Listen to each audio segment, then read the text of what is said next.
विशाल ground में सैकड़ों बच्चे लाइन में खड़े थे और माहौल पूरी तरह से शांत था। स्टेज पर मौजूद हेडमास्टर ने माइक संभालते ही ऐलान किया कि आज मार्शल सोल अवेकनिंग सेरेमनी की शुरुआत होने जा रही है। भीड़ में खड़ी लियू रुयान बहुत परेशान दिख रही थी। उसके मन में बस यही डर सता रहा था कि क्या वो कभी कल्टीवेट कर भी पाएगी या नहीं। ठीक उसके पास खड़ा ली तियान बिल्कुल शांत था। उसे इन सब बातों से कोई फर्क नहीं पड़ रहा था। उसके लिए ये सब वही पुरानी घिसी पिटी कहानी थी। तभी ग्राउंड में अफरा तफरी मच जाती है। चू मुकियांग अपने साथियों के साथ रॉब झाड़ते हुए आगे बढ़ता है और सबको रास्ते से हटने को कहता है। उसके चेहरे पर एक घमंडी मुस्कान थी और वो सीधा रुयान और तियान की तरफ बढ़ रहा था। वो सीधा ली तियान के सामने आकर रुकता है। उसकी आंखों में ली तियान के लिए साफ नीचा दिखाने का भाव था। वह मुस्कुराते हुए ताना मारता है, वाह देखो तो कौन है, सालों पहले शुरुआती टेस्ट का टॉप स्कोरर। 3 साल तक कचरा बनने के बाद भी यहाँ आने की हिम्मत हुई। ली तियान बिना किसी डर के उसकी आंखों में आंखें डालकर देखता है। आसपास के बच्चे तमाशा देखने लगते हैं। तभी स्टेज से हेडमास्टर चिल्लाकर नाम पुकारते हैं, चू मुकियांग ऊपर आओ। मुकियांग तियान को एक घमंडी नजर से देखता है और तेजी से स्टेज की तरफ भागता है। वह जाकर अवेकनिंग स्टोन के सामने खड़ा होता है। जैसे ही वो स्टोन को छूता है उसमें से एक चमकीला गोल्डन लाइट निकलने लगता है। ये देखकर हेडमास्टर की आंखें फटी की फटी रह जाती हैं। वह चिल्लाते हैं, एस ग्रेड, ये तो एस ग्रेड मार्शल सोल है। आखिरकार हमारी एकेडमी को ऐसा जीनियस मिल ही गया जो देश के टॉप 10 स्कूलों में जाएगा। मुकियांग के पीछे एक विशाल सुनहरे योद्धा की परछाई प्रकट होती है। उसके चेहरे पर एक खतरनाक और घमंडी मुस्कान तैर जाती है। मुकियांग अपनी इस जबरदस्त ताकत को देखकर खुशी से पागल हो गया। वह जोर जोर से हंसने लगा और चिल्लाया, हा हा हा, ये सच में मेरे खानदान का महान overlord Xiang clan martial soul है। उसने अपने हाथों में ऊर्जा समेटी और चिल्लाया, मार्शल सोल पसेसिव। उसी पल वह विशाल सुनहरा योद्धा और उसका भाला मुकियांग के शरीर के साथ जुड़ गए। पूरे मैदान में उसकी ताकत की गूंज फैल गई। मुकियांग घमंड से मुड़ा और लितियान की तरफ देखने लगा। उसके चेहरे पर एक नीचा दिखाने वाली मुस्कान थी। उसने सोचा, अब तो मुझे भी देखना है कि तेरे जैसा कचरा किस घटिया मार्शल सोल को जगा पाता है। हेडमास्टर ने अगला नाम पुकारा। अगली बारी लियू रुयान की है। लियू रुयान घबराते हुए सीढ़ियां चढ़कर स्टेज की तरफ बढ़ने लगी। उसी वक्त मुकियांग अकड़ के साथ सीढ़ियों से नीचे उतर रहा था। दोनों एक दूसरे के पास से गुजरे। नीचे खड़ा ली तियान एकदम गंभीर नजरों से रुयान को देख रहा था। रुयान ने अपनी आंखें बंद की और अपने दोनों हाथ धीरे से उस नीले चमकते हुए स्टोन पर रख दिए। शुरुआत में स्टोन में हल्की सी रोशनी चमकी, लेकिन तभी अचानक स्टोन से एक तेज नीली रोशनी का धमाका हुआ और पूरे स्टेज पर प्रकाश फैल गया। नीचे खड़े स्टूडेंट्स की आंखें फटी की फटी रह गईं। सब हैरान होकर स्टेज की तरफ देखने लगे। रुयान की आंखों में रहस्यमयी बैंगनी रोशनी चमकी और उसके ठीक पीछे लाल पोशाक में हाथ में वाद्य यंत्र लिए एक देवी प्रकट हुई। हेडमास्टर खुशी से चिल्ला उठे, यूजी, ये तो एक top tier battlefield support martial soul है। पूरे ग्राउंड में बच्चों का शोर गूंज उठा कि एक और एस ग्रेड मार्शल सोल मिल गया। हमारी एकेडमी तरक्की कर रही है। रुयान सीढ़ियों से नीचे उतरने लगी। बच्चे फुसफुसाने लगे कि हम सोचते थे ली तियान आसमान छुएगा, पर असली चुनिंदा योद्धा तो चू मुकियांग है। मुकियांग मुस्कुराते हुए रुयान का रास्ता रोकता है। रुयान का चेहरा शांत पर हैरान सा रहता है। मुकियांग घमंड से कहता है, अब तो तुम्हें साफ दिख गया होगा ना, सिर्फ मैं इस एकेडमी का नंबर 1 तुम्हारे लायक हूँ। मेरी गर्लफ्रेंड बन जाओ, क्या कहती हो? सबके तानों और हलचलों को नजरअंदाज करते हुए ली तियान शांत कदमों से सीढ़ियां चढ़कर ऊपर पहुंचता है। अवेकनिंग स्टोन के सामने खड़े होकर वो अपना हाथ धीरे से उसकी सतह पर रखता है। स्टोन के अंदर का जादुई चक्र सोने जैसी सुनहरी रोशनी से चमक उठता है। अगले ही पल ली तियान के शरीर से तेज रोशनी की लपटें निकलने लगती हैं। पूरा आसमान अचानक काले बादलों से घिर जाता है और चारों तरफ अंधेरा छा जाता है। फिर अचानक बादलों को चीरती हुई सुनहरी रोशनी की एक विशाल किरण सीधे आसमान से जमीन पर गिरती है। बादलों के बीच बादशाही चमक के साथ एक दिव्य सुनहरा पैलेस प्रकट होता है। महल के विशाल गोल्डन डोर खुलते हैं, जहां से चमकता हुआ शाही दरबार और ड्रैगन की नक्काशीदार भव्य खंभे नजर आने लगते हैं। उस विशाल पैलेस के अंदर का नजारा ही अलग था। चारों तरफ गोल्डन ऑरा चमक रहा था और सामने खड़े थे महाशक्तिशाली योद्धा। बीच में भाला थामे खड़े थे एम्परर, एक तरफ चाबुक वाला डेंजरस वॉरियर और दूसरी तरफ शाइनिंग आर्मर में वीर योद्धा। ली तियान की आंखों में एक अलग ही स्पार्क आ जाता है। तभी उसके दिमाग में एक कड़क आवाज गूंजती है, congratulations host, human emperor system hall of heroes awaken हो चुका है। अंतरिक्ष में एम्परर का एक विशाल गोल्डन अवतार ली तियान के सामने प्रकट होता है। सिस्टम आगे अनाउंस करता है, होस्ट लेवल डिटेक्ट हुआ है, ब्लैक आयरन। ली तियान के चेहरे पर एक किलर स्माइल आ जाती है। वह धीरे से बड़बड़ाता है, the human emperor system hall of heroes. अगले ही पल उस एक्स्ट्राऑर्डिनरी पावर को सहन न कर पाने की वजह से अवेकनिंग स्टोन चकनाचूर होकर हवा में टूटने लगता है। नीचे खड़े सारे स्टूडेंट्स का दिमाग घूम जाता है। सब चिल्लाने लगते हैं, अरे अवेकनिंग स्टोन ही टूट गया, ये नामुमकिन है यार। माइक पर खड़े हेडमास्टर साहब शॉक में आ जाते हैं। वे कांपती आवाज में कहते हैं, ऐसा कौन सा भयानक मार्शल सोल है जो अवेकनिंग स्टोन को ही ब्लास्ट कर दे? क्या ये लेजेंडरी एसएस ग्रेड है? ये सुनते ही मुकियांग गुस्से से अपनी मुट्ठी भींच लेता है। उसकी जल के राख हो जाती है और वो मन ही मन बोलता है, ये कचरा इंसान एसएस ग्रेड कैसे हो सकता है? रुयान पहले तो उदास होकर आंखें बंद कर लेती है, पर एसएस ग्रेड की बात सुनते ही उसकी बाछें खिल जाती हैं। वह मन ही मन मुस्कुराकर सोचती है, एसएस ग्रेड चू मुकियांग से भी पावरफुल। मुझे पता था मेरा फैसला कभी गलत नहीं हो सकता। लेकिन तभी सिस्टम का असली स्टेटस सबके सामने फ्लैश होता है, hero emperor pseudo D grade EX grade. ये देखते ही पूरे क्राउड में सन्नाटा छा जाता है और फिर अचानक ठहाके गूंजने लगते हैं। एक स्टूडेंट हाथ उठाकर चिल्लाता है, अबे इतना बड़ा ड्रामा किया और निकला क्या? एक घटिया डी ग्रेड मार्शल सोल। दूसरी लड़की उंगली दिखाकर पागल की तरह हंसते हुए तंज कसती है। अरे इसके पास तो कोई हथियार तक नहीं है, इस मार्शल सोल का क्या करेगा? स्टेज पर डांस परफॉर्मेंस देगा क्या? ये सुनकर चू मुकियांग अपनी हंसी रोक नहीं पाता और पेट पकड़कर जोर जोर से ठहाके लगाने लगता है। हा हा हा हा, क्या फुस्की बम निकला? मामला संभालते हुए टीचर अनाउंस करते हैं, शायद अवाकेनिंग स्टोन में एनर्जी के गड़बड़ फ्लो की वजह से ये ब्लास्ट हुआ था। फिर वे ली तियान की तरफ मुड़कर बोलते हैं, ली तियान तुम अभी नीचे जा सकते हो। हर मार्शल सोल की अपनी एक ताकत होती है, घर जाकर इसे अच्छे से समझो। ली तियान शांति से सिर झुकाकर कहता है, थैंक यू सर। लेकिन जैसे ही वो पीछे मुड़ता है, अपने हाथ को देखकर मन ही मन मुस्कुराता है। इन मामूली इंसानों को क्या पता कि ह्यूमन एम्परर की असली पावर क्या चीज है। टीचर पूरे ग्राउंड की तरफ देखकर आखिरी अनाउंसमेंट करते हैं, इसी के साथ आज की अवाकनिंग सेरेमनी खत्म होती है। दोपहर के कॉम्बैट टेस्ट के लिए कोई भी लेट मत होना, ये तुम्हारे फ्यूचर का सवाल है। और इसी के साथ सारे स्टूडेंट्स अपने अपने रास्तों पर निकलने लगते हैं। जैसे ही ली तियान आगे बढ़ता है, चू मुकियांग बीच रास्ते में आकर उसकी छाती पर उंगली ठोक देता है। ली तियान, मुझे तेरा ये शांत चेहरा बिल्कुल बर्दाश्त नहीं होता। आसमान भी गिर पड़े तो तू पलक तक नहीं झपकाएगा। किसको इंप्रेस करने का नाटक कर रहा है तू? ली तियान बिना डरे सीधे उसकी आंखों में देखकर ठंडे तेवर में पेलता है। एक समझदार कुत्ता कभी किसी का रास्ता नहीं काटता।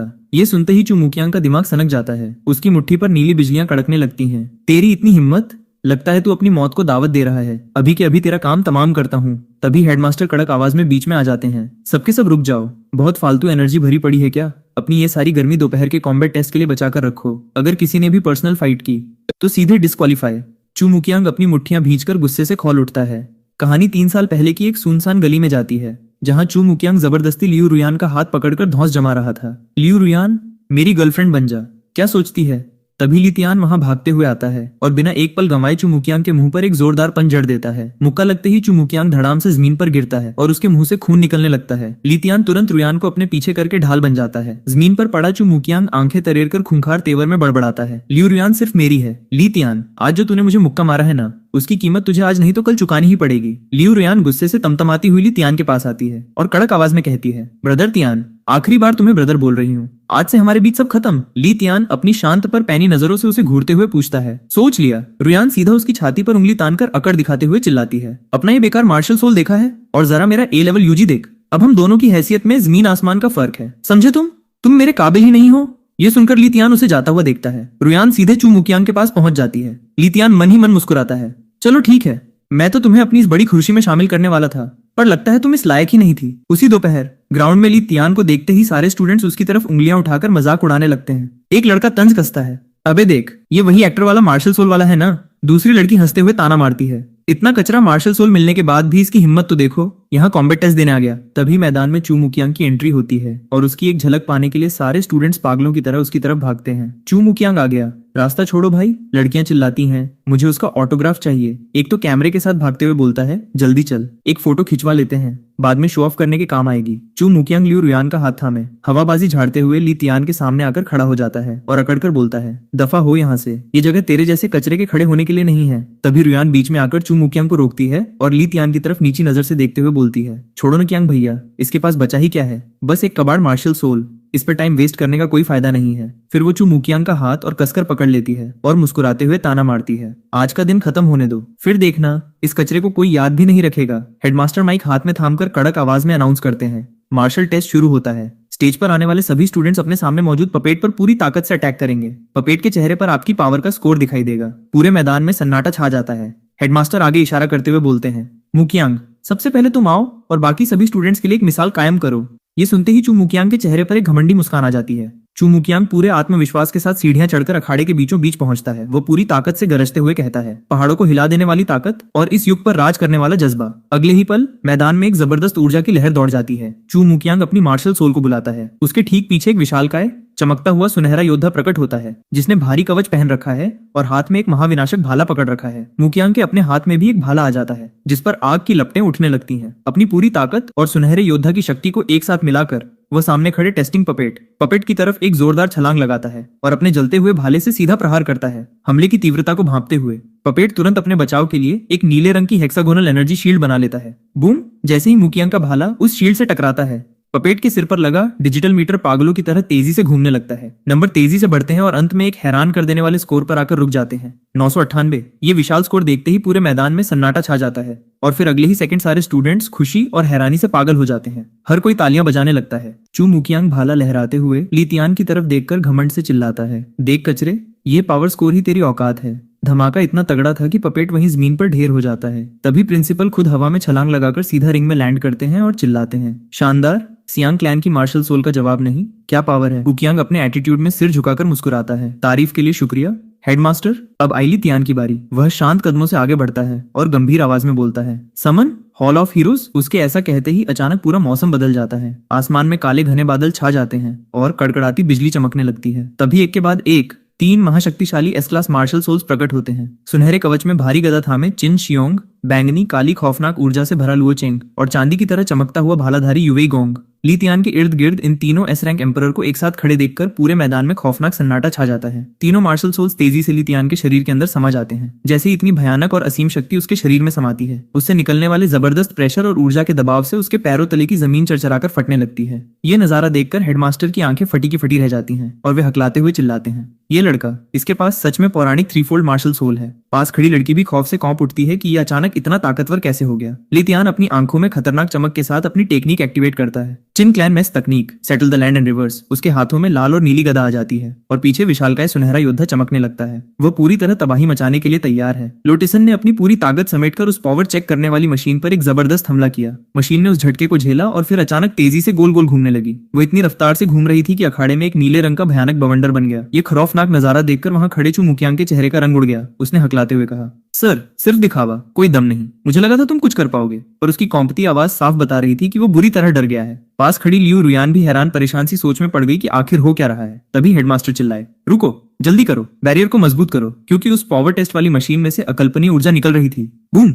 एक जबरदस्त धमाका हुआ। मशीन से निकली पावर बैरियर से टकराई और उसमें ढेरों दरारें पड़ गईं। पूरा अखाड़ा हिल गया। सारे स्टूडेंट्स हैरान होकर एक दूसरे को देखने लगे। कोई चिल्लाया, क्या मशीन खराब हो गई? कोई बोला, इतना ज्यादा पावर। चू मुकियांग गुस्से से तिल मिलाकर चिल्लाता है, टीचर, मैं ली तियान को मार्शल टेस्ट ड्यूएल की चुनौती देता हूँ। वो सीधा ली तियान पर उंगली उठाकर दहाड़ता है, ली तियान, क्या तू मेरी चुनौती स्वीकार करने की हिम्मत रखता है? हेडमास्टर दोनों को शांत करने की कोशिश करते हुए बोलते हैं, तुम दोनों ही इस एकेडमी के तराशे हुए जीनियस हो, फिर आपस में ही भिड़ने पर क्यों तुले हो? पर लीशन बिना किसी डर के अपने हाथ हवा में फैलाकर बिंदास अंदाज में कहता है, हेडमास्टर, मुझे चैलेंज मंजूर है। ये सुनते ही मुकियांग के चेहरे पर एक शैतानी मुस्कान आ जाती है और वह घमंड से बुदबुदाता है, लीथियन, तू सिर्फ कागजी शेर है। आज मैं सबकी आंखों के सामने तेरी औकात लाकर रखूंगा। चू मुकियांग अखाड़े के बीच पहुंचकर अपनी सुनहरी मार्शल सोल को समन करता है, जिससे उसके पीछे एक विशालकाय योद्धा प्रकट हो जाता है। वह एक धधकते हुए भाले को हवा में घुमाते हुए चीखता है, टायरेंट स्वीप्स, और पूरी ताकत से सीधा ली तियान की तरफ एक खौफनाक वार फेंकता है। लेकिन ली तियान अपनी जगह पर बेहद शांत खड़ा रहता है। वह ठंडे और बेपरवाह लहजे में कहता है, चल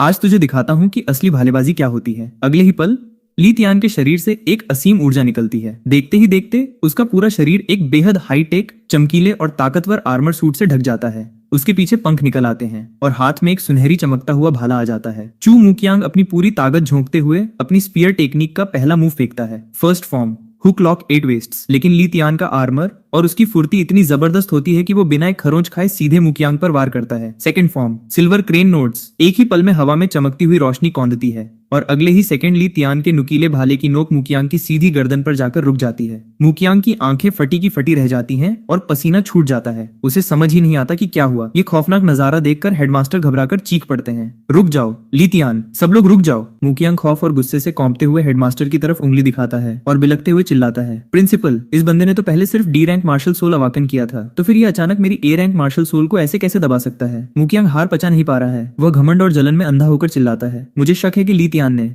फॉरबिडन ड्रग्स का इस्तेमाल किया है। हेडमास्टर गंभीर चेहरा बनाकर ली तियान से पूछते हैं, क्या तुम इस बात का कोई जवाब दे सकते हो? ली तियान बिना घबराए बहुत ही शांत और गंभीर आवाज में बोलता है, क्योंकि ये तुम्हारी इग्नोरेंस है। तभी आसमान की तरफ सबका ध्यान जाता है। हवा को चीरते हुए कई शक्तिशाली मास्टर आसमान में उड़ते हुए सीधे मैदान में उतरते हैं। ये अलग अलग टॉप यूनिवर्सिटीज और एकेडमीज के हेड और एक्सपर्ट्स हैं। आसमान से उतरते ही स्पिरिट मार्शल एकेडमी के मास्टर ऑफर देते हैं, जवान दोस्त, क्या तुम हमारी स्पिरिट मार्शल एकेडमी में आना पसंद करोगे? तभी दूसरी तरफ से लिहान एकेडमी की दादू मास्टर अपनी जादुई स्नेक स्टाफ के साथ आगे आती हैं और सीधा बड़ा ऑफर ठोकती हैं, मेरी लिहान एकेडमी में आ जाओ, मैं गारंटी देती हूँ कि तुम अगले चैंपियन बनोगे। मिलिट्री एकेडमी के बुजुर्ग कमांडर आगे आते हैं और ऐसा ऑफर देते हैं कि सबकी बोलती बंद हो जाए, मेरी मिलिट्री एकेडमी में आ जाओ, मैं गारंटी देता हूँ कि ग्रेजुएशन पूरा करते ही तुम्हें सीधा मेजर जनरल का पद मिलेगा। ये सुनकर मुकियांग की तो जैसे दुनिया ही हिल गई। वो बौखलाकर बड़े मास्टर से गुहार लगाने लगता है, लीडर्स, आप सब अपनी आंखें खोलिए, इसके बहकावे में मत आइए। मुझे पक्का यकीन है कि इसने अपने फ्यूचर पोटेंशियल को दांव पर लगाकर बैन की हुई दवाइयां खाई हैं।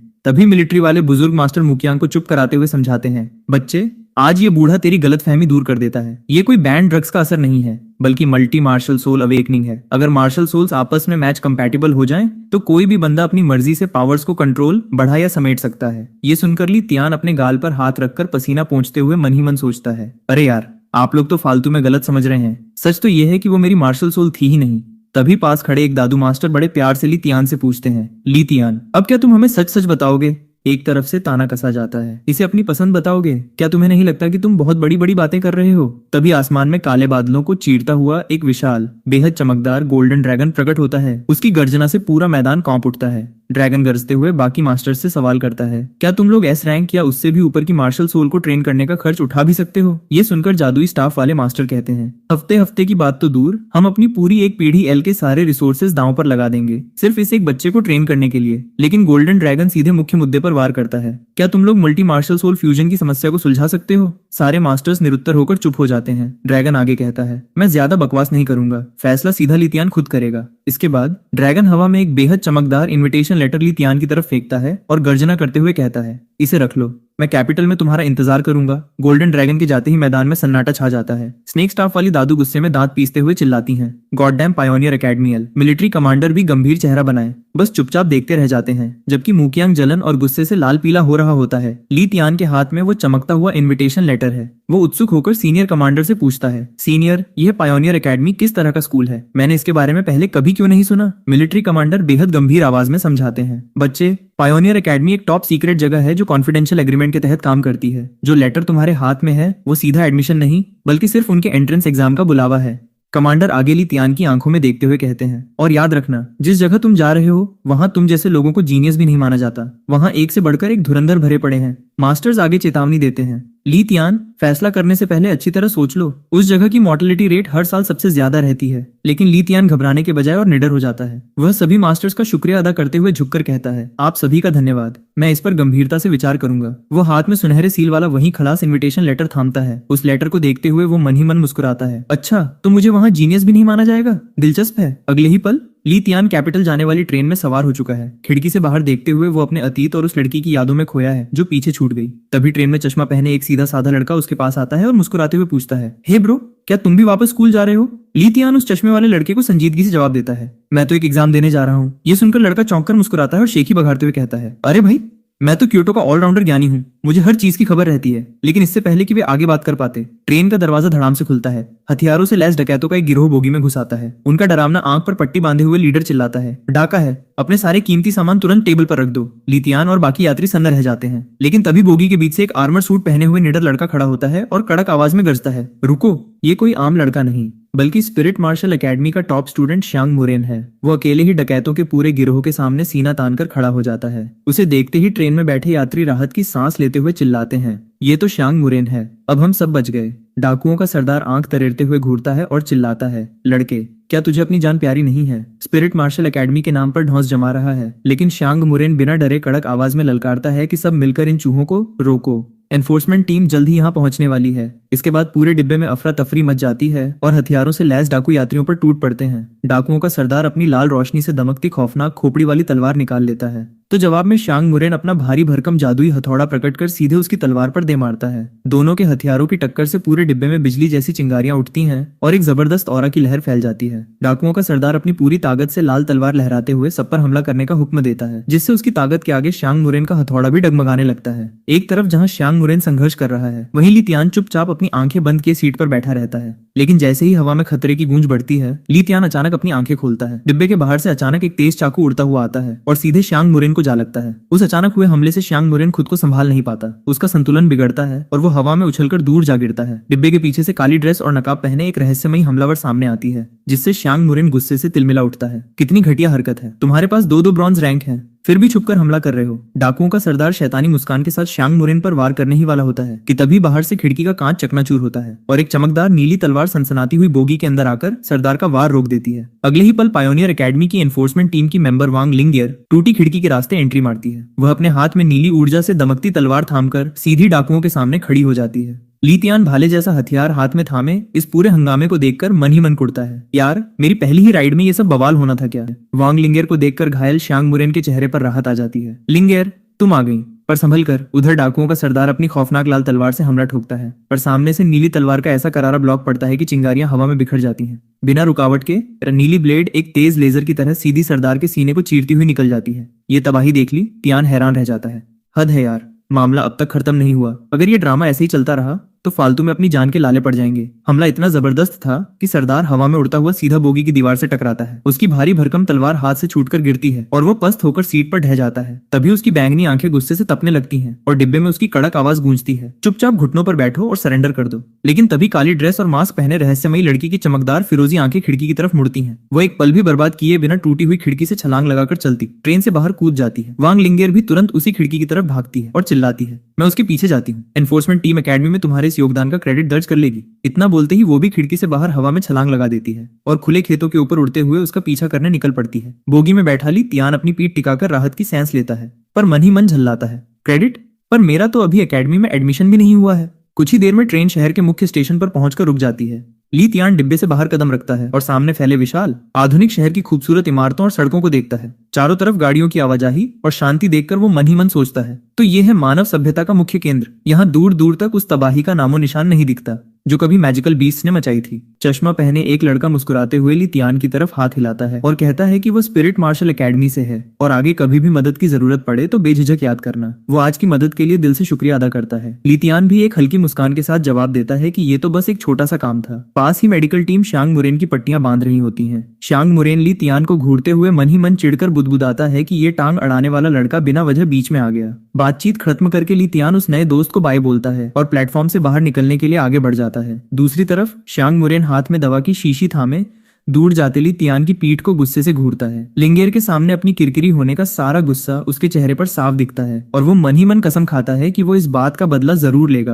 और उसे कभी माफ नहीं करेगा। ली तियान अपने हाथ में एक चमकता हुआ गोल्डन लेटर खोलकर देखता है। उस लिफाफे पर ड्रैगन की सील बनी हुई है। वह भौहें सिकोड़कर सोचने लगता है, अजीब बात है, ये स्कूल रेलवे स्टेशन के अंदर क्यों है? जैसे ही वो आगे बढ़ता है वेटिंग एरिया का नजारा देखकर हैरान रह जाता है। पूरा स्टेशन छात्रों से भरा पड़ा है जो वर्दी पहने सीटों पर बैठे हुए हैं। तभी एक छोटा नटखट लड़का उत्साह से हाथ हिलाते हुए कहता है, हाय दोस्त। ली तियान मुड़कर देखता है और पूछता है, तुम मुझे जानते हो? लड़का प्यारी सी मुस्कान के साथ जवाब देता है, अरे भाई, हम आगे चलकर क्लासमेट्स बनने वाले हैं, तो सोचा थोड़ा पहले ही जान पहचान बढ़ा लूं। पूरे हॉल में एंट्रेंस असेसमेंट के लिए आए छात्र अपनी अपनी जगहों पर तैयार बैठने लगते हैं। अचानक दीवार पर लगे बड़े से स्पीकर से एक कड़क अनाउंसमेंट गूंजती है, एंट्रेंस असेसमेंट के लिए आए सभी छात्रों का स्वागत है। कृपया सब तैयार हो जाएं। अगले 10 सेकंड में हम पायनियर एकेडमी के लिए रवाना होने वाले हैं। काउंटडाउन पूरा होते ही प्लेटफॉर्म पर एक जबरदस्त चमकदार रोशनी फैलती है और टेलीपोर्टेशन की प्रक्रिया शुरू हो जाती है।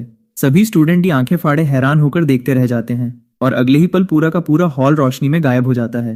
रोशनी छंटते ही ली तियान खुद को पायनियर एकेडमी के बेहद खूबसूरत चेरी ब्लॉसम के पेड़ों से घिरे परिसर में पाता है। लेकिन तभी नीली वर्दी पहने एक घमंडी लड़का उसके सामने आकर ताना मारता है, भारी जैसी काबिलियत के साथ, क्या तुम्हें सच में लगता है कि तुम ये असेसमेंट देने के लायक भी हो? ली तियान शांत रहकर उसकी तरफ देखता है। तभी नीली ड्रेस में पॉनीटेल वाली एक लड़की टहलते हुए उनके पास आती है। वो घमंडी लड़के का हाथ थामकर इतराते हुए ली तियान से कहती है, ली तियान, तुम्हें पता है ब्रदर कियांग वापस शियांग फैमिली गए थे अपने सेकंड अवेकनिंग के लिए। अब उनके पास double S level spirit martial soul है और वे यहाँ एक स्पेशल इनवाइटी के तौर पर आए हैं। ली तियान अपनी गहरी आंखों से रुयान की तरफ देखता है और ठंडे लहजे में पूछता है, ओह, और तुम्हारा क्या तुम्हें भी कोई अवेकनिंग मिली है? ये सुनते ही मुकियांग गुस्से से तमतमा उठता है। वह अपनी मुट्ठियां भींचते हुए चीखता है, ली तियान, रुयान मेरी पर्सनल अटेंडेंट है, उसकी बेइज्जती करने की हिम्मत भी मत करना। इससे पहले कि बात और बिगड़ती, अचानक पूरे कैंपस में एक कड़क आवाज गूंजती है, सभी का पायनियर एकेडमी में स्वागत है। असेसमेंट अब से ठीक 3 मिनट में शुरू होगा। एक सख्त सीनियर इंस्ट्रक्टर आगे आते हुए घोषणा करता है, इस असेसमेंट में आप सभी को जंगल में जाकर खतरनाक मैजिकल बीस्ट का सामना करना होगा। आप अपनी मर्जी से टीम बनाने के लिए स्वतंत्र हैं। वह एक पल रुकता है और गंभीर आवाज में चेतावनी देता है, जो 100 उम्मीदवार अंत तक टिके रहेंगे, केवल उन्हीं का दाखिला होगा। और ध्यान रहे, अगर आप किसी मैजिकल बीस्ट के हाथों मारे जाते हैं तो वो मौत बिल्कुल असली होगी। असेसमेंट बीच में न तो रोका जा सकता है और न ही कोई बीच में छोड़ सकता है। अगर आप में से कोई अभी क्विट करना चाहता है तो वो स्क्वायर छोड़कर जा सकता है। एक छात्र घबराकर चिल्लाता है, मजाक चल रहा है क्या? मैजिकल बीस्ट्स, हम अभी सिर्फ ब्लैक आयरन रैंक पर हैं। ये तो सीधे हमें मौत के मुंह में भेजने जैसा है।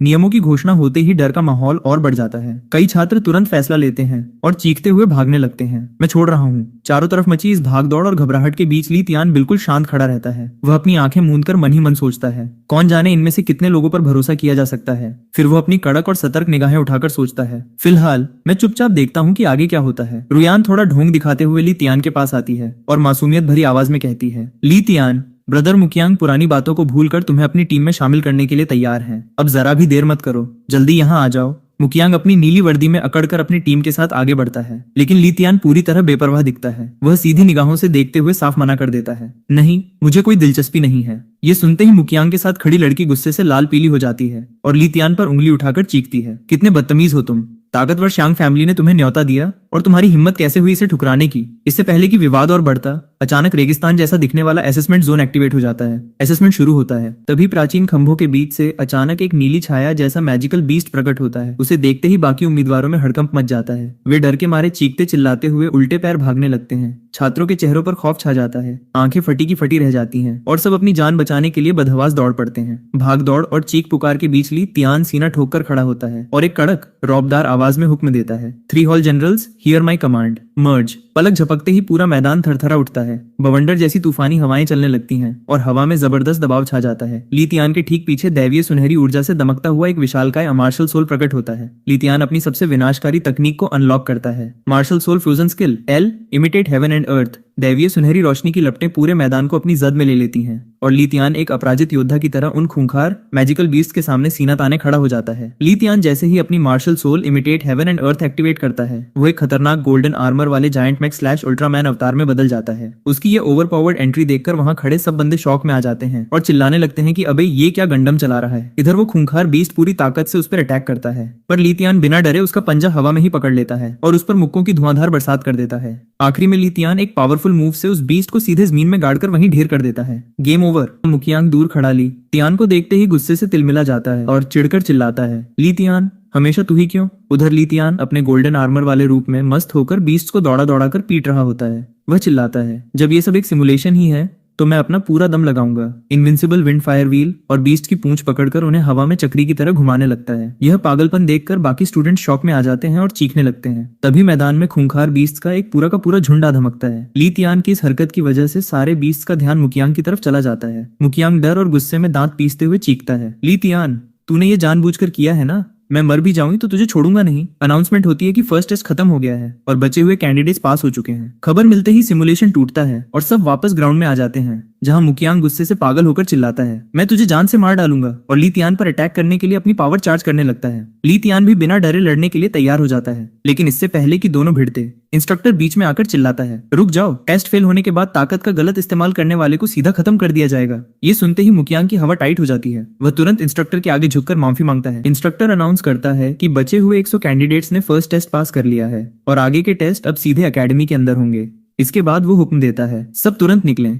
जो पीछे छूटा वो सीधे एलिमिनेट हो जाएगा। इतना सुनते ही रंग बिरंगी पावर की बीम्स निकलती हैं और सब पहाड़ों के रास्ते एरिना की तरफ तेजी से भागने लगते हैं। इंस्ट्रक्टर पहुंचकर एकेडमी गेट खोलने के लिए कहता है, जहां बादलों के ऊपर तैरता हुआ एक विशाल और भव्य कैस्टल जैसा एकेडमी दिखता है। इस गजब के नजारे और माहौल को देखकर ली तियान भी हैरान रह जाता है और सोचता है, क्या ये पायोनियर्स की असली ताकत है, सच में खतरनाक। इंस्ट्रक्टर बताता है कि यही एकेडमी हेडक्वार्टर्स है और जल्द ही अलग अलग मेंटोर्स उनसे मिलने आएंगे। तभी सफेद दाढ़ी वाले सीनियर मेंटोर अनाउंस करते हैं, हर मेंटोर की अपनी अलग खूबी है, तुम्हारे पास अपना मेंटोर चुनने के लिए 10 मिनट का टाइम है और जो फैसला नहीं ले पाएगा उसे एकेडमी खुद मेंटोर असाइन करेगी। सब स्टूडेंट्स अपने अपने मनपसंद मेंटोर को चुनने की सोच ही रहे होते हैं कि तभी चश्मे वाला एक कड़क टीचर बीच में आकर माहौल गर्म कर देता है और बोलता है, रुको, मैं प्रपोज करता हूं कि चीटिंग करने वाले कैंडिडेट को तुरंत डिस्क्वालीफाई कर दिया जाए। ग्लासेस वाले टीचर का ये अचानक लिया गया स्टैंड देखकर वहां खड़े सारे बंदे शॉक रह जाते हैं। सफेद दाढ़ी वाले सीनियर मेंटोर हैरान होकर पूछते हैं, मेंटोर चू, तुम्हारे कहने का क्या मतलब है। ली तियान तुरंत समझ जाता है कि इस चश्मे वाले टीचर का सरनेम चू है। ली तियान बिना डरे सीधा पूछता है, तुम कह रहे हो कि मैंने चीटिंग की है, तो तुम्हारा एविडेंस कहाँ है। इस पर मेंटोर चू चालबाजी से मुस्कुराते हुए ली तियान के पास आता है और ताना मारता है, बच्चे, तुम टेस्ट में फटने ही वाले थे ना। अगर तुम्हें पहले से ये पता नहीं होता कि तुम मरोगे नहीं, तो तुम अचानक अपनी पूरी ताकत झोंककर जान पर क्यों खेलते। उसकी ये बेतुकी, लॉजिक और फालतू का इल्जाम सुनकर ली तियान आंखें तरेरता है और चुटकी लेते हुए सीधा बोलता है, क्या यहाँ के सारे मेंटोर्स तुम्हारे ही लेवल की फालतू बातें करते हैं। ली तियान बिना डरे चश्मे वाले टीचर के सामने खड़ा होकर बोलता है, मैंने तो बस अंदाजा लगाया था, क्या इस एग्जाम में सच का पता लगाने वाले कैंडिडेट्स को बाहर निकालने का कोई नियम है। ये सुनकर मेंटोर चू का पारा चढ़ जाता है और वो उंगली दिखाकर गुस्से में चिल्लाता है, छोटे, जब तक मैं यहाँ हूँ तू चाहे कुछ भी कर ले, इस एकेडमी के गेट के अंदर कदम नहीं रख पाएगा। इस पर ली तियान एक तीखी मुस्कान के साथ जवाब देता है, अच्छा, तुम्हें पूरा यकीन है। इतना कहते ही ली तियान अपने पीछे एक विशाल और चमकदार इंपीरियल शैडो स्लैश फैंटम को समन कर लेता है। ये देखकर मेंटोर चू की हवा निकल जाती है और वो चौंक कर बोलता है, तू मुझसे लड़ना चाहता है, आज मैं तुझे सिखाऊंगा कि इज्जत क्या होती है। एक चींटी पेड़ को हिलाने की कोशिश कर रही है, तभी एक रोबदार आवाज गूंजती है,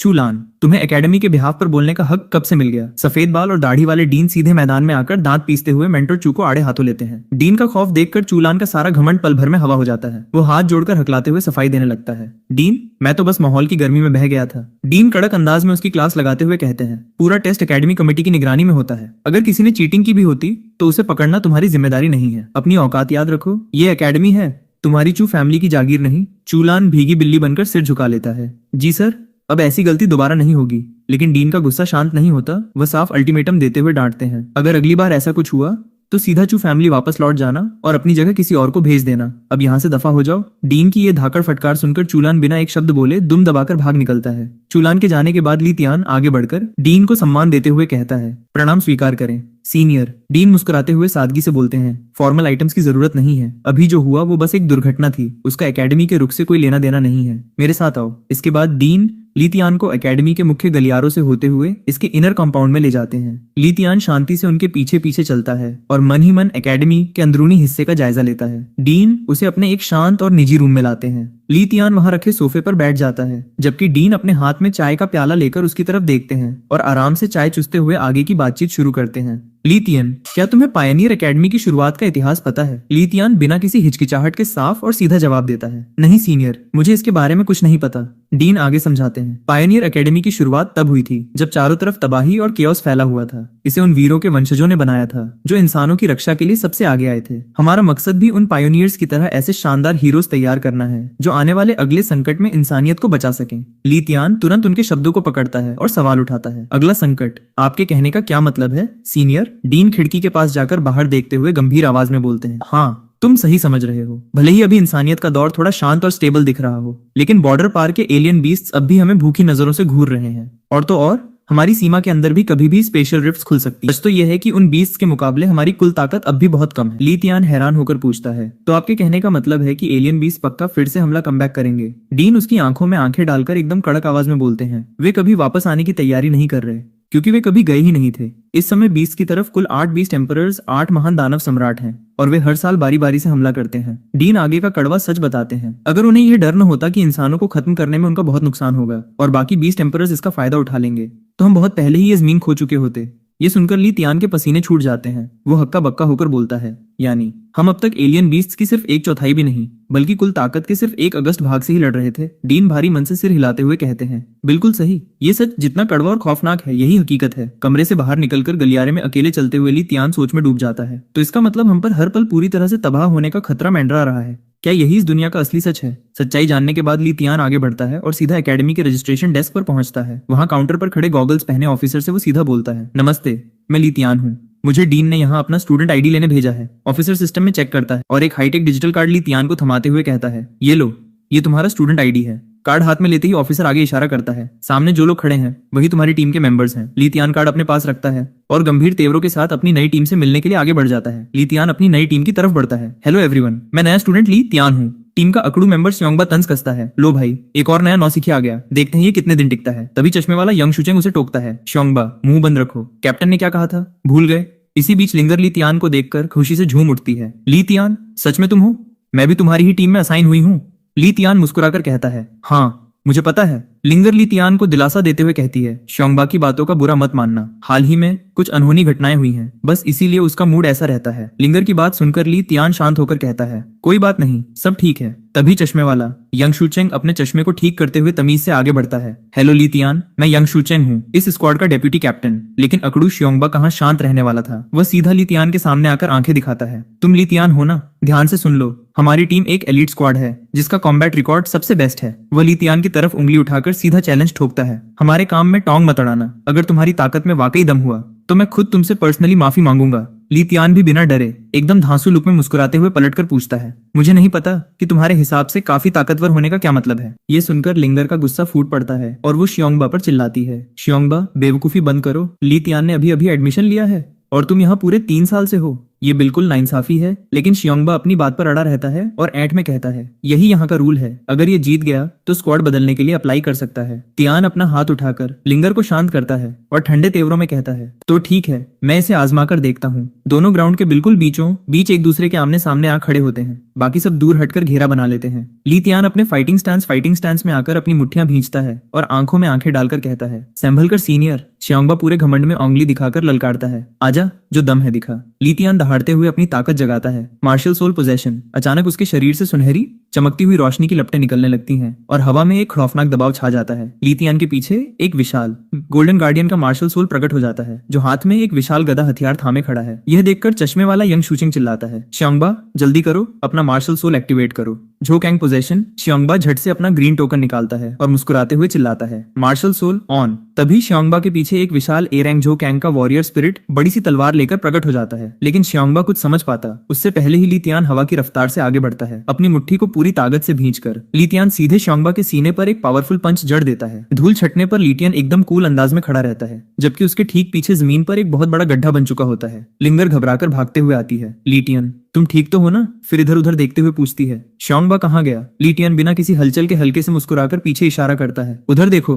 वो रहा। लिंगर गड्ढे की तरफ देखती है तो उसकी आंखें फटी की फटी रह जाती हैं। शियोंगबा जमीन में बने गहरे गड्ढे के अंदर एकदम चित पड़ा हुआ है। वो हैरान होकर हाथ में अपना टोकन थामे सोचता है क्या मैं सच में हार गया एक ही झटके में? लिंगर तुरंत गड्ढे के पास पहुंचकर चिंता से पूछती है शियोंगबा क्या तुम ठीक हो? यंग शूचेंग ऊपर से गड्ढे में झांक कर तंज कसता है, इसे क्या हुआ? ये तो बस बेइज्जती के मारे बाहर नहीं आ रहा। तभी शियोंगबा गड्ढे से बाहर छलांग लगाकर खड़ा होता है, अपने बाल सहलाते हुए थोड़ा झेंप कर मुस्कुराता है और कहता है मान गए छोटे भाई, मान गए। तभी सोचू प्रिंसिपल साहब ने तुम्हें सीधे एडमिशन क्यों दिया? फिर शियोंगबा हाथ जोड़कर सम्मान के साथ झुकता है, मैं अपनी हार स्वीकार करता हूँ। ली तियान अपनी ट्रेडमार्क कूल स्माइल के साथ जवाब देता है सीनियर आप बहुत नम्र हैं, अगर ये आम मुकाबला होता तो मेरे जीतने का कोई चांस नहीं था। ये सुनकर लिंगर भी राहत की सांस लेती है और चेहरे पर एक प्यारी सी मुस्कान आ जाती है। तभी यंग शूचिंग आगे बढ़ता है और हाथ में एक आईडी परमिशन कार्ड दिखाते हुए कहता है ये लो, तुम सबने अपनी काबिलियत साबित कर दी है। अब चारों लाई तियान, शियोंगबा, लिंगर और यंग शूचेंग एक साथ गर्व से खड़े हो जाते हैं। अकादमी के हाई लेवल एल्डर एक बड़ी मीटिंग टेबल के चारों तरफ बैठे हुए हैं। माहौल में काफी तनाव है। टेबल के हेड पर बैठा हेडमास्टर लीडर गुस्से में मेज पर मुक्का मारते हुए चिल्लाता है एल्डर मू,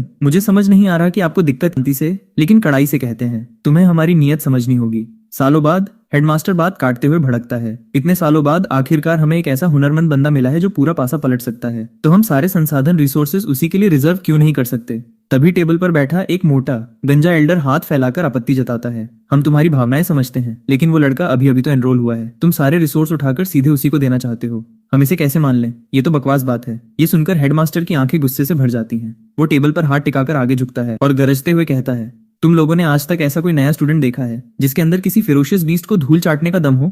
चश्मे वाले एल्डर ने अपना चश्मा ठीक करते हुए कहा, चाहे वो कितना भी टैलेंटेड और काबिल क्यों न हो, हम अभी उसके कैरेक्टर के बारे में ज्यादा कुछ नहीं जानते। तभी नीली वर्दी वाले सफेद बालों वाले मास्टर ने अपना हाथ आगे बढ़ाकर बहुत ही शांति से समझाया, इस बार हमारी बात मान लीजिए, कोई भी फैसला लेने से पहले कुछ समय तक उस पर नजर रखना ही ज्यादा सही रहेगा। मीटिंग में अपनी बात न बनते देख हेडमास्टर का पारा 7वें आसमान पर पहुंच जाता है। वह अपनी कुर्सी से खड़ा होता है और चिढ़कर कहता है, तुम जैसे पुराने खुश्तों से तो बात करना ही बेकार है। वह सीधे दरवाजे की तरफ बढ़ता है, हैंडल घुमाता है और बिना पीछे मुड़े स्टाइल में दरवाजा खोलकर कमरे से बाहर निकल जाता है। पीछे पीछे गोल चश्मे वाले एल्डर भी हाथ बढ़ाते हुए बाहर आते हैं। एल्डर मुंह शांत हो जाइए, आखिरकार ये अकादमी कमेटी किसी एक इंसान के इशारे पर तो नहीं चलती। गोल चश्मे वाले एल्डर लाचार होकर आगे कहते हैं, इस सिचुएशन में हमारे पास और कोई रास्ता भी नहीं है। एल्डर मुंह कॉरिडोर में रुकते हैं, उनकी आंखें गुस्से से लाल होती हैं। वो भड़कत हुए कहते हैं, ये बुढ़े खड़ूस बस अपने अपने बच्चों का भला देखना चाहते हैं, इन्हें डर है कि कहीं उनका डेवलपमेंट धीमा न पड़ जाए। चश्मे वाले एल्डर उदास होकर देखते हैं। एल्डर मुंह हाथ से इशारा करते हुए गरजते हैं, लेकिन जो मौजूदा हालात हैं उसमें हमारे पास टाइम वेस्ट करने का बिल्कुल मौका नहीं है। फिर वह थोड़ा शांत होकर कहते हैं, खैर अब जब बात यहाँ तक आ ही गई है तो हम भी कुछ नहीं कर सकते।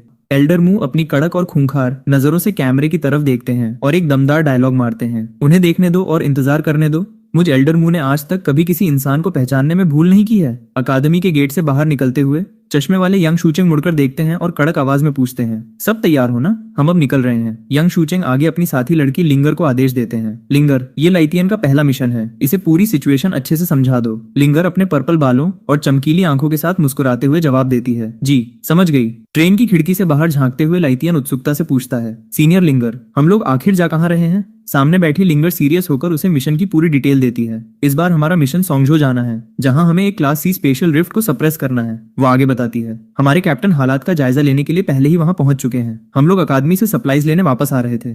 इसलिए रास्ते में तुम्हें भी अपने साथ पिक कर लिया। लाई तियन थोड़ा सोच में पड़ जाता है और पूछता है, क्लास सीनियर लिंगर, क्या आप मुझे बता सकती हैं कि इन स्पेशल रिफ्ट्स की रैंकिंग कैसे तय होती है? लिंगर मुस्कुराते हुए आराम से समझाती है, बहुत सिंपल है, स्पेशल रिफ्ट्स को एफ से लेकर एस क्लास तक बांटा गया है। वो आगे बताती है, आमतौर पर दुनिया में जो दरारें पोर्टल खुलते हैं वो एफ या डी क्लास के ही होते हैं। उनसे निकलने वाले सबसे ताकतवर बीस्ट ज्यादा से ज्यादा ब्रॉन्ज लेवल के होते हैं। इन्हें तो लोकल डिफेंस सिस्टम अपने आप संभाल लेता है। लिंगर सीरियस होकर आगे कहती है, लेकिन जैसे ही कोई क्लास सी या उससे ऊपर का रिफ्ट दिखता है उसकी रिपोर्ट सीधे हमारी पायनियर एकेडमी को भेजी जाती है। फिर हमारी अलग अलग स्क्वाड वहां जाकर उसे सप्रेस करने का काम करती हैं। ये सुनते ही लाइटियन का दिमाग घूम जाता है, उसकी आंखें फटी की फटी रह जाती हैं। S class? तो इसका मतलब क्या एस क्लास के खतरनाक बीस्ट भी उन दरारों से बाहर आ सकते हैं? लिंगर गंभीर आवाज में कहती है, थियोरेटिकली तुम बिल्कुल सही कह रहे हो, लेकिन रियलिटी में देखा जाए तो आज तक की हिस्ट्री में एस क्लास रिफ्ट सिर्फ 2 ही बार अपीयर हुए हैं। लिंगर की बात सुनकर लाइतियन का चेहरा पूरी तरह से गंभीर हो जाता है। वह लैपटॉप स्क्रीन पर दिख रहे तबाही के डेटा को देखता है और सोच में पड़ जाता है। 2 पूरे शहरों का रातों रात तबाह हो जाना और लाखों लोगों की जान चले जाना, ये सब सोचकर ही उसकी रोंगटे खड़े हो जाते हैं। ट्रिपल एस लेवल के बीस्ट एम्परर्स की ताकत का अंदाजा लगाना भी किसी आम इंसान के लिए नामुमकिन था। लिंगर लैपटॉप को वापस अपनी गोद में रखते हुए आगे कहती है कि यही वजह है कि अकादमी कभी भी किसी भी स्पेशल रिफ्ट को हल्के में नहीं लेती। सी क्लास रिफ्ट भले ही एस क्लास जितना खतरनाक न हो, लेकिन अगर उसे समय रहते दबाया नहीं गया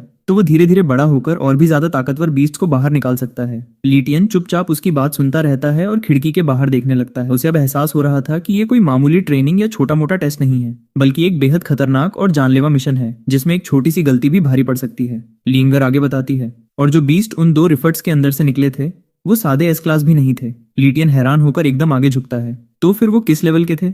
लिंगर गंभीर चेहरे के साथ खुलासा करती है, वो 2 ट्रिपल एस लेवल के थे, हुआंग और लिंग। ये नाम सुनते ही लिटियन का दिमाग घूम जाता है। हुआंग और लिंग, क्या ये वही?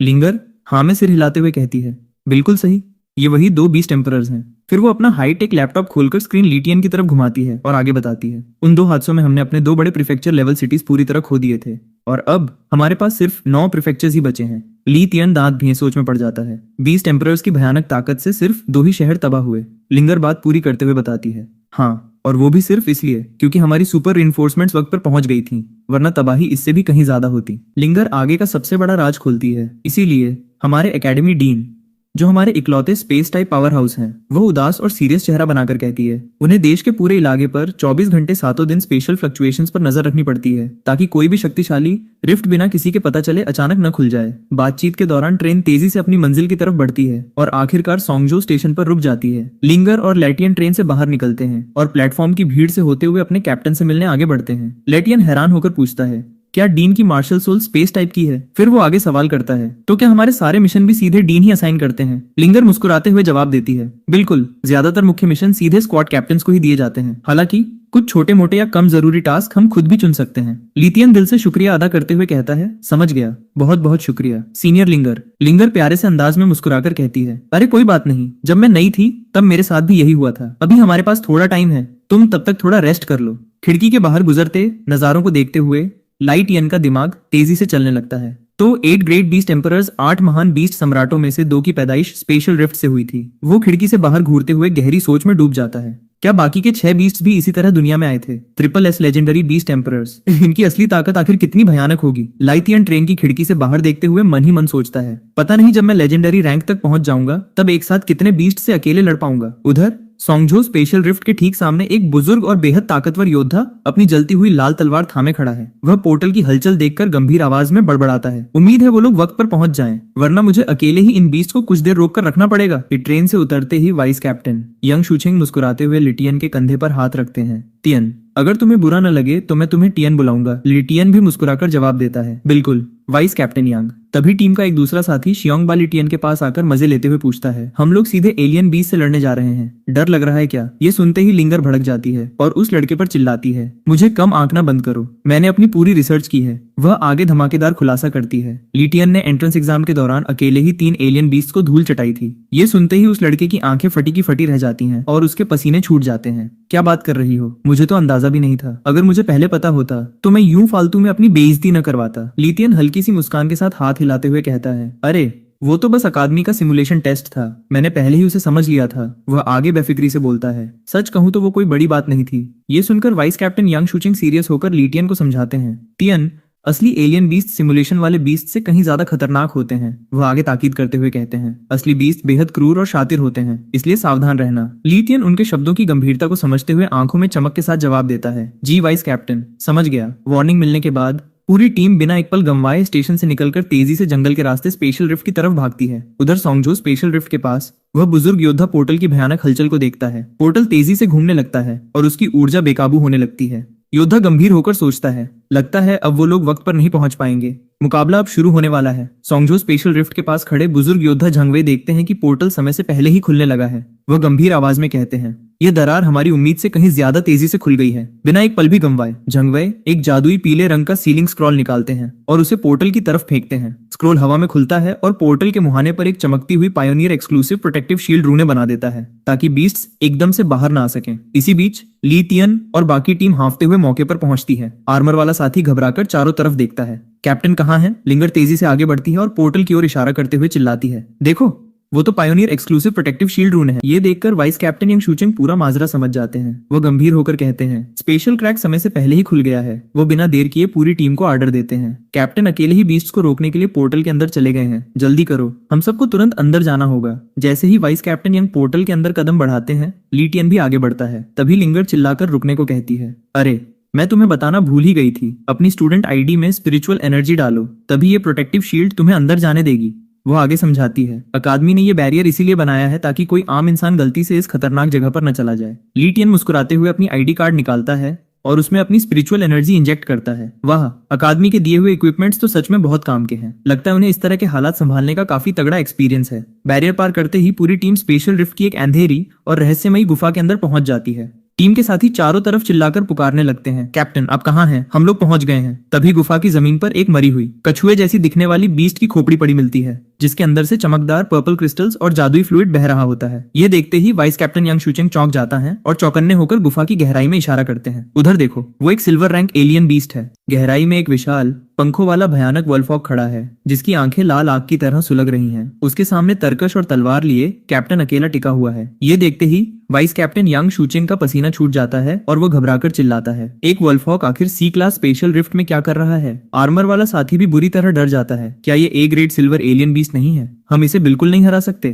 कैप्टन तुरंत अपनी जलती हुई लाल तलवार कसकर पकड़ता है और ऑर्डर देता है, स्योंगबा, शूचिंग, हाथ की मुट्ठियां भींचते हुए आगे बढ़ता है, तुम दोनों मेरे साथ आओ और मोर्चे को संभालो। फिर वो तुरंत लिंगर की तरफ मुड़कर ऑर्डर देता है, लिंगर तू इस नए लड़के लाइटियन को लेकर तुरंत यहाँ से भाग। लिंगर घबराकर लाइटियन का हाथ पकड़कर खींचने लगती है, जबकि यंग शूचिंग पीछे से चिल्लाता है, बाहर निकलकर मदद लेकर आ, समझी? अपना ध्यान रखना। लिंगर और लाइटियन गुफा से बाहर भागने ही वाले होते हैं कि अचानक गुफा के घने अंधेरे में लाल चमकती हुई आंखें और तेज पंजे दिखाई देते हैं। अंधेरे से हमला होते ही लाइटियन अपनी जलती हुई लाल स्पीयर के साथ बीच में कूद पड़ता है और सीधा बीस्ट के मुंह के अंदर वार कर देता है। ये देखकर लिंगर हैरान रह जाती है और कॉम्पति आवाज में चिल्लाती है, लीतियन। कैप्टन और वाइस कैप्टन यंग शूचिंग फटी आंखों से लीतियन को देखते रह जाते हैं। कैप्टन हैरान होकर बोलता है, ये नया लड़का इतना ताकतवर है? तभी वाइस कैप्टन यंग शूचिंग चिल्लाता है, धिक्कार है, एक सी क्लास रिफ्ट में एक नहीं बल्कि 2 सिल्वर वोल्फॉक्स निकल आए। श्योंगबा गुस्से से अपने दांत पीसते हुए कहता है, अबे यार, आज तो हम पक्का गए, चलो आखिरी दम तक लड़ने के लिए तैयार हो जाओ। कैप्टन अपनी लाल तलवार को कसकर पकड़ता है और गंभीर होकर कहता है, कुछ भी हो जाए हमें लिंगर को सही सलामत बाहर निकालना होगा। वह आगे जोड़ता है, और अगर मुमकिन हो तो लीतियन को भी यहाँ से सही सलामत निकालो। वाइस कैप्टन यंग शूचिंग सीरियस होकर कहता है, ठीक है कैप्टन, समझ गया। दूसरी तरफ लीतियन बिना किसी डर के लिंगर की तरफ देखता है और प्यार से पूछता है, सिस्टर लिंगर, तुम ठीक तो हो ना? लिंगर घबराई हुई आवाज में कहती है, मैं ठीक हूँ जूनियर्स, लेकिन मुझे डर है कि आज हम में से कोई भी यहाँ से सही सलामत बाहर नहीं निकल पाएगा। ये सुनते ही बूढ़ा कैप्टन सीरियस होकर गरजता है, लिंगर, हम तीनों कैप्टन, श्योंगबा और वाइस कैप्टन शूचिंग अपनी जान की बाजी लगाकर इन 2 वोल्फॉक्स को रोकेंगे। वो आगे हिदायत देता है, लीटियन साइड से हमारा सपोर्ट करेगा, तू मौका देखकर यहाँ से भाग निकल। लिंगर की आंखों में आंसू आ जाते हैं और वो चिल्लाती है, कैप्टन, ये 2 वोल्फॉक्स हैं, मैं आपको ऐसे छोड़कर अकेले कैसे भाग सकती हूँ? कैप्टन की आंखों से भी आंसू छलक पड़ते हैं, पर वो कड़क आवाज में कहता है, हमारी इस कुर्बानी को बेकार मत जाने देना। इन 2 वोल्फॉक्स का मुकाबला करना हमारी औकात से बाहर है। विशाल वोल्फॉक्स पूरी टीम को दोनों तरफ से घेर लेते हैं। सब लोग घबराए हुए मौत के साए में खड़े हैं। तभी लाइटियन के चेहरे पर एक कातिलाना और कूल मुस्कान स्मिर्क आती है। वह शांत होकर सीधे कैप्टन से पूछता है, कैप्टन, क्या हो अगर यहाँ सिर्फ एक ही वोल्फॉक बचे तो? ये सुनकर कैप्टन पूरी तरह चौंक जाता है और फटी आंखों से उसे देखते हुए पूछता है, तेरे कहने का क्या मतलब है? क्या तू अकेले एक वोल्फॉक से भिड़ने वाला है? लीतियन कैप्टन को कहता है, बस 5 मिनट कैप्टन। ये सुनकर वाइस कैप्टन यंग शूचिंग का दिमाग चकरा जाता है और वो घबराकर चिल्लाता है, लीतियन, क्या तेरा दिमाग खराब हो गया है? लीतियन तुरंत वाइस कैप्टन की तरफ देखकर कड़क आवाज में टोकता है, वाइस कैप्टन, इमरजेंसी का टाइम है, बकवास में टाइम वेस्ट मत कर। इतना बोलते ही लाइटियन अपना भाला चमकाते हुए सीधे एक विशाल सिल्वर वॉलफॉक पर हमला बोल देता है। पूरी टीम हैरान होकर उसे लड़ते हुए देखती रह जाती है। कैप्टन तुरंत स्थिति को भांप जाता है और अपनी लाल तलवार लहराते हुए चिल्लाता है, वाइस कैप्टन, सच में इमरजेंसी है, टाइम बर्बाद मत करो। वह अपनी टीम को लीड करते हुए दहाड़ता है, लिथियन की इस कुर्बानी को बेकार मत जाने देना, हम इस दूसरे वाले वोल्फॉक का काम तमाम करेंगे। लिंगर मुड़कर लिथियन को भयानक बीस्ट से अकेला भिड़ते हुए देखती है। उसकी आंखों में डर और चिंता साफ झलक रही होती है। प्लीज तुम्हें कुछ न हो, मरना मत। लिथियन अपनी आंखों में बिजलियां समेटे हुए ठंडिया भरता है। हाँ, मुझे लगा था कि आज थोड़ा आराम मिलेगा, सोचा था कि आते ही सीधा अपनी जान की बाजी लगानी पड़ेगी। सिल्वर रैंक बीस्ट सच में काफी ताकतवर है। लाइटियन अपने मन ही मन अपनी आखिरी उम्मीद को आवाज देता है, सिस्टम, उम्मीद है कि तू मेरी जान बचाने के लिए काफी ताकतवर होगा। तभी लाइटियन की आंखों के सामने सिस्टम स्क्रीन चमक उठती है। सिस्टम वार्निंग देता है, सिस्टम अलर्ट, होस्ट सावधान रहें, बिना सोचे समझे मार्शल सोल फ्यूजन स्किल का इस्तेमाल करने से आपका शरीर बिखर सकता है। लिथियन बिना किसी डर के गंभीर चेहरा बनाकर जवाब देता है, बस एक मिनट काफी है। Ultimate fusion form, 3 martial souls assemble. लिथियन पूरे जोश से चिल्लाता है और उसकी आवाज पूरी गुफा में गूंज उठती है। बहुत हुआ, 3 martial souls possess, martial soul fuse. धमाकेदार गोल्डन ऑरा चारों तरफ फैल जाती है। रोशनी छटते ही लाइटियन एक विशाल 3 सिरों और 6 हाथों वाले महाशक्तिशाली गोल्डन मार्शल अवतार में बदल जाता है। लिथियन को एक भयानक सुनहरे अवतार में बदलते देख वाइस कैप्टन चकित होकर चिल्लाता है, लिंगर, ये लिथियन, ये सच में इतना ताकतवर है? क्या ये वाकई सिर्फ एक फ्रेशमैन है? कैप्टन की आंखें भी फटी की फटी रह जाती हैं। वह माजरा समझकर गंभीर आवाज में चिल्लाता है, सब लोग ध्यान लगाओ, भटको मत। लिथियन ने यकीनन कोई फॉरबिडन टेक्निक इस्तेमाल की है। कैप्टन तुरंत हुक्म देता है, जल्दी करो, इस दूसरे वाले वोल्फॉक को खत्म करो ताकि हम लिथियन की मदद करने पहुंच सकें। दूसरी तरफ 3 सिरों और 6 हाथों वाला लिथियन का गोल्डन मार्शल अवतार सीधे गरजता है, आजा दरिंदे, आज देख ही लेते हैं कि तू कितना पानी में है। इतना कहते ही लिथियन का अवतार और सिल्वर वोल्फॉक हवा में ही एक दूसरे से टकरा जाते हैं। दोनों के बीच इतनी भयानक टक्कर होती है कि पूरी गुफा में धमाका हो जाता है। लड़ाई के दौरान कैप्टन अपनी टीम को लीड करते हुए स्योंगबा को हुक्म देता है, स्योंगबा, अपनी शील्ड उठा और फ्रंट लाइन को संभाल, हमें बस 10 सेकंड का टाइम दे। कैप्टन तुरंत वाइस कैप्टन की तरफ मुड़कर चिल्लाता है, शोचिंग, तू अपना अल्टीमेट मूव निकाल और इस बीस्ट पर सीधा अटैक कर। वाइस कैप्टन तुरंत हवा में अपनी शक्ति जगाते हुए लिंगर को हिदायत देता है, लिंगर, मेरे साथ साइड से हमला कर और इसे भटका। लिंगर बिना एक पल गंवाए अपनी बैंगनी गुलाबी आंखों की ताकत जगाती है और हवा में उछलकर सीधा वोल्फॉक पर लपकती है। दूसरी तरफ श्योंगबा पूरी जी जान लगाकर अपनी चमकीली शील्ड से वोल्फॉक के हमलों को रोकता है, जिससे गुफा की दीवारें हिल जाती हैं। लिंगर हवा में कलाबाजी खाते हुए अपनी तलवार से वोल्फॉक पर जोरदार वार करती है। वहीं बूढ़ा कैप्टन भी पूरी ताकत से वोल्फॉक के माथे और चेहरे पर घूंसे और अपनी लाल तलवार से करारा हमला बोलता है। लेकिन टकराने के बाद कैप्टन दर्द और गुस्से में दांत पीसते हुए चिल्लाता है, इस जंगली दरिंदे की चमड़ी तो हद से ज्यादा कठोर है, मेरे हमले इस पर बेअसर हो रहे हैं। तभी दूर वोल्फॉक से लड़ रहा लाइटियन मौका ताड़ लेता है और चीखकर कैप्टन को सही वीक पॉइंट बताता है, कैप्टन, उसकी चमड़ी पर टाइम वेस्ट मत करो, सीधा उसकी कमर पर निशाना साधो। लाइटियन का इशारा मिलते ही लिंगर अपनी नीली जादुई तलवार में पूरी ताकत भरकर सीधे वोल्फॉक की कमर पर गहरा वार करती है। नीली रोशनी का एक भयानक धमाका होता है। वोल्फॉक दर्द से छटपटाता हुआ आसमान की तरफ मुंह करके भयानक चीख मारता है। ये देखकर टीम खुशी से चिल्ला उठती है, कैप्टन, लिथियन की ट्रिक काम कर रही है, ये चाल असर दिखा रही है। लेकिन वोल्फॉक घायल होते ही और भी ज्यादा खूंखार हो जाता है। वो दर्द के मारे पागलों की तरह घूमकर अपनी विशाल पंखों और पंजों से सीधा लिंगर पर जानलेवा हमला कर देता है। लिथियन दूर से यह देखते ही दहल जाता है और आंखें फाड़कर चिल्लाता है, लिंगर, ध्यान से, बचो। पर बहुत देर हो चुकी होती है। वोल्फॉक का भारी भरकम वार लिंगर को सीधा लगता है और वो हवा में उछलकर जमीन पर जा गिरती है। उसके मुंह से खून की धार निकल पड़ती है। लिंगर को जमीन पर खून से लथपथ तड़पते देख कैप्टन का दिमाग सुन्न हो जाता है। लिथियन के सब्र का बैंड टूट जाता है। उसकी आंखों में हैवानियत उतर आती है। साले दरिंदो, तुम अपनी मौत को दावत दे रहे हो। उसका 3 सिरों और 6 हाथों वाला गोल्डन मार्शल अवतार अपने एक हाथ में एक विशाल, चमकीला और बेहद घातक स्पीयर समन कर लेता है। वोल्फॉक भयानक दहाड़ मारता है, लेकिन लिथियन का अवतार अपनी 6 भुजाओं से उसे कसकर जकड़ लेता है। तियन जख्मी हालत में भी हिम्मत जुटाकर चिल्लाता है, कैप्टन, मैं आपकी मदद करने आ रहा हूँ। कैप्टन वोल्फॉक से भिड़ते हुए चिल्लाकर रोकता है, ज्यादा उछल मत, खुद को जोखिम में मत डालो, हम इसे धीरे धीरे थका देंगे। लेकिन लिथियन पीछे जमीन पर पड़ी बेसुध लिंगर को देखकर तड़प उठता है और चीखता है, लिंगर सेंपाई जिंदा भी है या नहीं, हमें नहीं पता, हम इस लड़ाई को और लंबा नहीं खींच सकते। कैप्टन, लिथियन का अवतार वोल्फॉक को अपनी पूरी ताकत से दबोचे रखता है ताकि वह रत्ती भर भी हिल न सके। लिथियन अपनी पूरी शक्ति झोंकते हुए गरजता है, वाइस कैप्टन, उड़ा दो इसे। वाइस कैप्टन हाथ में अपना चमकता हुआ टैलिस्मन पकड़कर झिझकते हुए चिल्लाता है, नहीं, अगर मैंने ब्लास्ट किया तो तुम भी हमले की चपेट में आ जाओगे और बच नहीं पाओगे। तभी तपे हुए योद्धा कैप्टन अपनी भारी आवाज में गंभीर होकर हिदायत देते हैं, शोचिंग, लिथियन पर भरोसा रखो, वैसे भी लिंगर अब और ज्यादा देर नहीं टिक पाएगी, हमें ये करना ही होगा। कैप्टन का इशारा मिलते ही वाइस कैप्टन अपनी हथेलियों में भयानक नीली जादुई एनर्जी का गोला तैयार करता है। वह सीधा वोल्फॉक पर जानलेवा नीली एनर्जी की बीम दाग देता है। पूरे गुफा में बिजलियां कड़क उठती हैं। धमाका शांत होते ही वाइस कैप्टन घबराकर धुएं के बीच देखता है और चीखता है, लिथियन, धुआं हटते ही लिटियन जमीन पर बेसुध पड़ा मिलता है। कैप्टन तुरंत उसके पास पहुंचकर उसकी गर्दन पर हाथ रखकर नब्ज चेक करते हैं और राहत की सांस लेते हैं। ये जिंदा है। चोट कितनी गहरी है ये नहीं पता, लेकिन इसका सांस लेना ही बहुत बड़ी बात है। वाइस कैप्टन हक्का बक्का होकर चारों तरफ देखता है और खुद से बड़बड़ाता है, एक बार एकेडमी पहुंच जाए तो वहां इसका इलाज हो जाएगा। पर मुझे यकीन नहीं हो रहा कि इसने ये कर दिखाया। स्योंगबा चट्टान से टिककर बैठ जाता है और खुशी से खिलखिलाते हुए दांत निकालता है। अरे वाह, हमने सच में दो वुल्फ ईगल्स को ढेर कर दिया। अब तो हम मालामाल हो जाएंगे भाई। लेकिन कैप्टन की गंभीर आवाज उसकी खुशी पर पानी फेर देती है। कैप्टन कड़क लहजे में डांटते हुए कहते हैं, भूल मत स्योंगबा, अगर आज हमारे इस जूनियर लाइतियन की ताकत का अचानक धमाका न हुआ होता तो हम में से किसी को पता भी न चलता कि हम कब मर गए। कैप्टन गंभीर चेहरा बनाकर आगे कहते हैं, वापस लौटने के बाद इस पूरे हादसे के बारे में सब शांत रहेंगे। किसी के सामने अपना मुंह मत खोलना। वाइस कैप्टन शाओचेंग अपने चश्मे को ठीक करते हुए गहराई से सोचते हुए कहता है, लॉजिकली देखा जाए तो मिशन की सारी जानकारी इंटेल सीधा एकेडमी की तरफ से असाइन की जाती है, फिर इतनी बड़ी भूल कैसे हो सकती है। वो अपने चश्मे के पीछे से तीखी नजरों से देखते हुए आगे जोड़ता है, इस लेवल की रिफ्ट को संभालने के लिए कम से कम 2 स्क्वाड की एक साथ जरूरत होती है। ये नॉर्मल नहीं है। स्योंगबा अपना सिर सहलाते हुए उलझन में आ जाता है और पूछता है, स्वॉर्ड, शील्ड,